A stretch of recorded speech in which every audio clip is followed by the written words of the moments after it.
Hello students. In last video we have started the movement in animals. We already seen the movement in land animals, water animal. In this video I will teach you about movements in birds, reptiles and humans. Open the page number 203. Now I start the reading. Listen carefully. Birds. The forelimbs of birds are in the form of wings which help it to fly. अभी हमने last period में देखा कि animals में जो यानी most mammals जो है उन्हें फोर लिम्स रहते हैं, आगे के दो पैर और पीछे के दो पैर. तो आगे के जो पैर है उन्हें कहते हैं fore limbs. The two limbs at front उन्हें कहते हैं फोर लिम्स और the two at the back are called hind limbs. तो अभी जो बर्ड्स है, पंछी जो है, उन बर्ड्स में फोर लिम्स जो रहते हैं वो फोर लिम्स किस में डेवलप किए रहते हैं? विंग्स में, जिससे कि वो उड़ सके. Which help it to fly.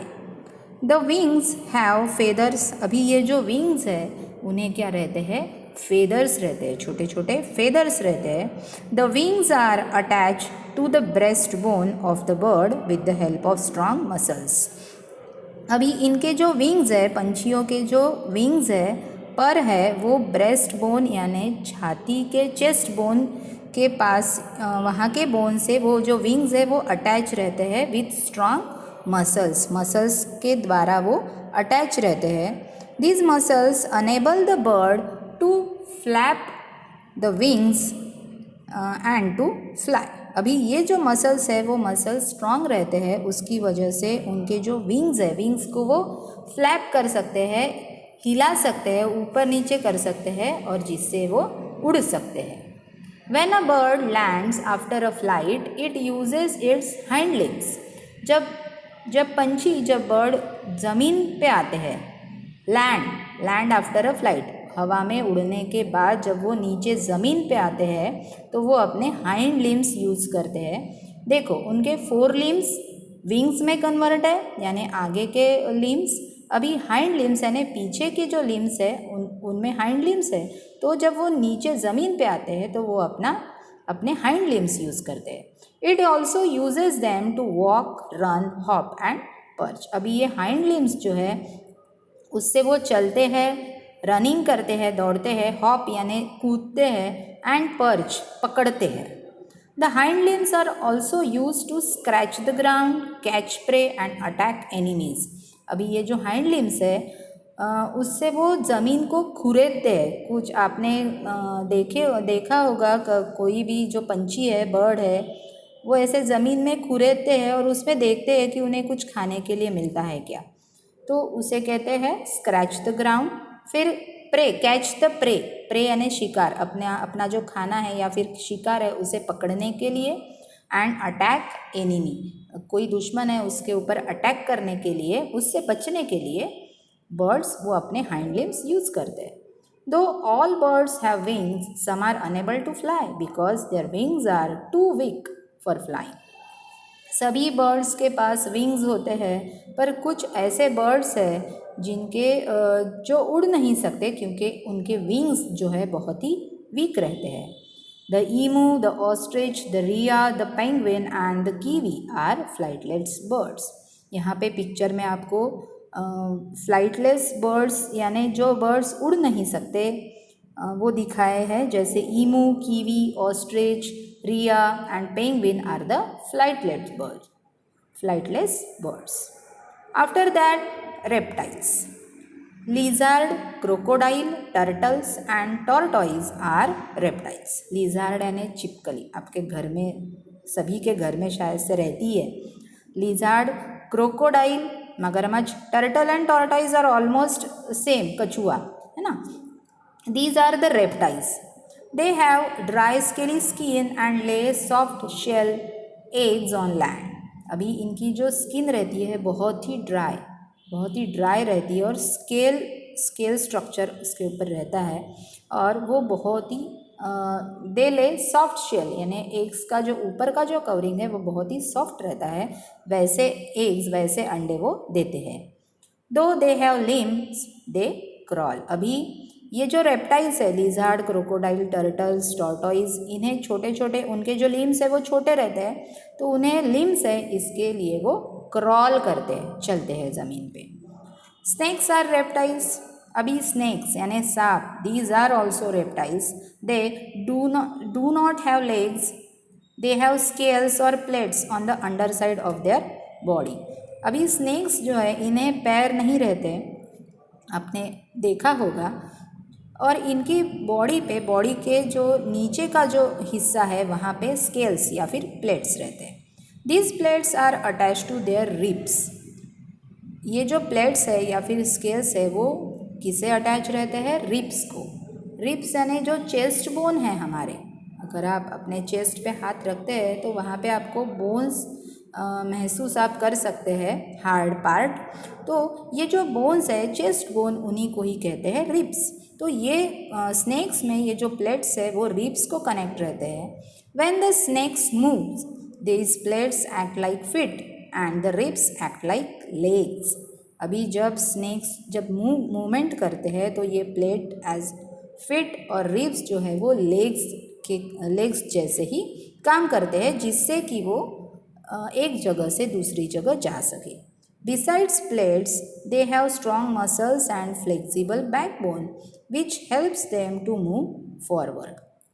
अभी प्लेट्स के साथ ही स्नेक्स के बॉडी में स्ट्रॉन्ग मसल्स भी रहते हैं और एक फ्लेक्सिबल बैकबोन रहता है। अगर आप अपने पीठ पे अगर आप हाथ रखते हो तो आपको एक स्ट्रेट एक बोन स्टार्टिंग फ्रॉम नेक से आपको एक बोन हाथों में लगता है, महसूस आप कर सकते हैं, तो उसे ही कहते हैं बैकबोन। तो उनका जो बैकबोन है वो बहुत ही लचीला, फ्लेक्सिबल रहता है, जिससे स्ट्रॉन्ग मसल्स और फ्लेक्सिबल बैकबोन की हेल्प से वो आगे मूवमेंट करते हैं। Snakes move forward. Okay, after that humans यानी हम लोग। Compare to the limbs of animals, the limbs of human beings are highly developed. अभी हमने एनिमल्स, बर्ड्स के limbs, fore limbs, hand limbs सभी देखे, तो अगर हम उनके साथ अगर कंपैरिजन करते हैं तो ह्यूमंस के जो लिम्स है वो बहुत ज़्यादा डेवलप है। They use only one pair of limbs, that is lower limbs, to support their body while walking and standing. अभी हम लोग यानी ह्यूमंस सिर्फ एक ही पेयर ऑफ लिम यूज़ करते हैं, यानी जो हमारे पैर है, जिससे कि हम चल सके और दौड़ सके, खड़े रह सके। This is why unlike other animals humans have an erect posture.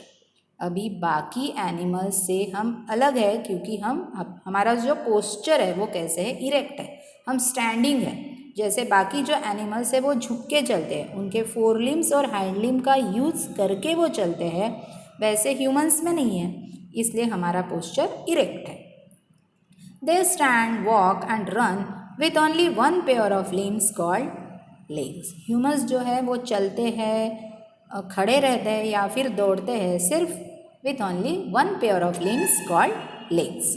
This is an advantage. For example, when in danger, they can use their legs to run and escape and their arms or upper limbs for defense or attack. अभी हमारे दो पैर है और जो हम दो पैर यानी ही हमारे लोअर लिम्स है, और हमारे जो अपर लिम्स यानी ही हमारे हाथों को ही कहते हैं आर्म्स। अगर if any one in danger, अगर हम डेंजर में हैं, कोई तकलीफ़ में है, तो हम अपने लेग्स से, अपने पैरों से भाग सकते हैं, वहाँ से दूर जा सकते हैं, और हमारे हाथों से डिफेंस कर सकते हैं, अपनी रक्षा कर सकते हैं या फिर अटैक कर सकते हैं। Our hands are adapted to hold objects. The arrangement of the thumb opposite the fingers enable us to hold tools and do many kinds of work. अपने जो हाथ है, अपने हाथों से हम कुछ भी पकड़ सकते हैं। अगर आप अपने हाथों को देखते हो तो अपना जो थंब है वो, उसकी जो अरेंजमेंट है वो बाकी फिंगर्स से अलग है, जिससे हम कोई भी चीज़ को अच्छे से, आसानी से पकड़ सके। So we can say that human are the most developed among all animals. इससे हम ये कह सकते हैं कि ह्यूमंस जो है are the most developed among all animals. After that, the topic is here is the some activity checkpoint. यहाँ पे कुछ क्वेश्चंस पूछे हैं और उसके आंसर आपको टिक करेक्ट जो आंसर है उसे टिक करना है, ये आप खुद करेंगे. After that the topic is migration among animals. Migration यानी एक जगह से दूसरी जगह जाना.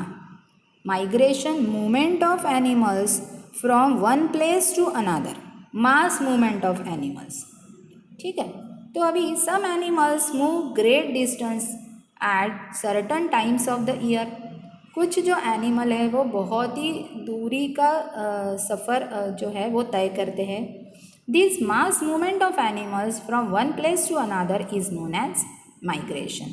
अभी ये जो एनिमल्स या फिर बर्ड्स की जो मूवमेंट है from one place to another, बहुत दूर की जो मूवमेंट है उसे ही कहते हैं migration. Animals migrate to escape harsh weather, to search for food, to reach their breeding grounds. अभी एनिमल्स जो है वो माइग्रेशन क्यों करते हैं? तो कभी कभी वो जहाँ पे रहते हैं वहाँ का जो वेदर है वो उनको सूटेबल नहीं रहता है, इसलिए वो हार्श वेदर से बचने के लिए वो जगह छोड़ के कोई सेफ जगह पे जाते हैं. इन सर्च ऑफ फूड, खाने की खोज में भी जाते हैं. एंड ब्रीडिंग ग्राउंड्स, अपने बच्चों को जन्म देने के लिए सेफ प्लेस ढूंढते ढूंढते वो प्रॉपर अपनी सेफ जगह पे जाते हैं. ये कुछ रीजंस है जिसकी वजह से एनिमल्स माइग्रेशन करते हैं. Some birds like storks and mallard ducks from other countries visit India every winter. कुछ बर्ड्स है जैसे storks and mallard ducks, these are the names of birds. ऐसे जो बर्ड्स है जो दूसरे देशों से इंडिया में हर विंटर यानी हर ठंडी के सीज़न में वो आते हैं. Migratory fish like eels spend their life in rivers. अभी एक माइग्रेटरी फिश है, माइग्रेशन करने वाली फिश, उसका नाम है ईल. अभी ये जो फिश है अपनी पूरी लाइफ रिवर में बिताती है. They travel from the river to the sea to lay eggs. पर ये जो फिश है अंडे देने के लिए सिर्फ सी में जाती है, समुंदर में जाती है. when the eggs hatch, the parent eels die and the young ones travel back to the river from where the parents had started their journey. वो समुंदर में जाके अंडे देती है और जैसे वो अंडे हैच होते हैं, अंडों से जैसे बच्चे निकलते हैं तो जो पेरेंट ईल है वो मर जाती है और जो उसके जो बच्चे हैं यंग वंस है वो फिर से नदी में वापस आते हैं, रिवर में फिर से वापस आते हैं जहाँ पे अपनी वो जर्नी शुरू कर सके. Locust are harmful migratory insect. Locust Marathi में उसे टोळ कहते हैं. अभी ये बहुत ही हार्मफुल इंसेक्ट है, माइग्रेटरी हार्मफुल इंसेक्ट है. वो swarm of locust settle on standing crop and destroy them. Swarm of locust यानी ग्रुप ऑफ लोकस्ट, यानी बहुत ही बड़ी संख्या में लोकस्ट रहते हैं. जो फसल जो रहती है अच्छी पकाई जो फसल रहती है उसके ऊपर वो अगर आ जाए तो वो पूरी जो फसल है, पूरे जो क्रॉप्स है उन्हें डिस्ट्रॉय करते हैं. उसे ही मराठी में टोड़ धाड़ कहते हैं. Many kinds of butterflies also migrate. जैसे इंसेक्ट्स आते हैं, जैसे फिश माइग्रेशन करती है वैसे ही बटरफ्लाइज भी माइग्रेशन करते हैं. The monarch butterflies fly from Canada to Mexico. Canada and the Mexico, Canada से मैक्सिको ये बटरफ्लाई माइग्रेशन करते हैं. Migration is most common in birds. The Arctic tern travels a distance of nearly 35,000 km between the Arctic and the Antarctic twice a year. अभी Arctic tern ये एक bird का नाम है, यहाँ पे आपको पिक्चर भी दिखाया है. तो ये जो आर्कटिक टर्न है कम से कम नियरली 35,000 किलोमीटर ये डिस्टेंस वो ट्रैवल करते हैं. Arctic and Antarctic, these are the oceans ये जो दो ओशन के बीच का जो डिस्टेंस है वो ट्रैवल करके साल में 2 बार वो ट्रैवल करते हैं, माइग्रेशन करते हैं. It's very strange. The European stork travels from Europe to Africa every winter. European stork, these are also the birds. ये यूरोप से Africa, Europe and Africa are the continents, ये यूरोप से लेके Africa हर winter में वो travelling करते हैं. When spring comes, it return to Europe to the same nest. जब स्प्रिंग सीज़न आता है तो वो फिर से यूरोप में वही अपने सेम नेस्ट, सेम घोंसले में वापस आते हैं. It is a great mystery how migrating animals decide where to go and in each direction to fly. अभी ये बहुत ही बड़ा सवाल है, बहुत ही बड़ी मिस्ट्री है कि हाउ माइग्रेटरी एनिमल्स, यानी माइग्रेटरी एनिमल्स कैसे डिसाइड करते हैं कि हमें कहाँ जाना है, कि किस डायरेक्शन में हमें उड़ना है. Some animals take the help of sea currents. कुछ जो एनिमल्स है वो सी करंट्स यानी समुंदर की जो लहरें है उसकी डायरेक्शन से, उसकी हेल्प से वो पता लगाते हैं कि किस डायरेक्शन में जाना है. The reindeer find their direction with the help of the sun rays. Reindeer is an animal. ये सन की जो रेज है यानी सूरज की जो किरणें हैं उससे वो पता लगाते हैं कि कौन सी डायरेक्शन है. Birds follow the coast line. समुंदर का जो किनारा है उसको फॉलो करते हुए बर्ड्स उड़ते हैं. Scientist use various old and new methods to study migration.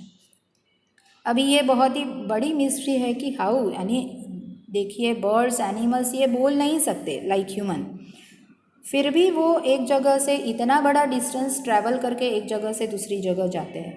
तो इसके लिए साइंटिस्ट, जो हमारे वैज्ञानिक है, वो भी इतने सालों से माइग्रेशन की पढ़ाई कर रहे हैं. अलग अलग ओल्ड एंड न्यू मेथड्स का यूज़ करके वो माइग्रेशन की पढ़ाई कर रहे हैं, स्टडी कर रहे हैं. Rings and tiny transmitters are fixed on animals to track their movement pattern. अभी वो क्या करते हैं कि ऐसे जो एनिमल्स है जो माइग्रेशन करते हैं उनके पैरों में, उनके फेदर में छोटे छोटे ट्रांसमीटर या फिर रिंग्स अटैच करते हैं, फिक्स करते हैं, जिससे कि वो उनकी मूवमेंट जो है वो ट्रैक कर सके. यानी वो बर्ड्स या फिर पर्टिकुलर एनिमल एक जगह से दूसरी जगह कितने किलोमीटर गया, कहाँ से कहाँ गया, ये सब नोट करने के लिए उनके बॉडी में, उनके पैरों में छोटे छोटे ट्रांसमीटर या फिर रिंग्स फिक्स किए जाते हैं. We should look after our feathered friends and protect them from any harm. अभी इस लेसन में आपने देखा कि जो एनिमल्स है, बर्ड्स है, मूवमेंट कैसे करते हैं, उनकी हैबिट्स क्या है. तो ऐसे जो हमारे ये जो फेदर फ्रेंड्स है उनकी हमें केयर करनी चाहिए, उन्हें हमें कोई हार्म नहीं पहुंचाना चाहिए.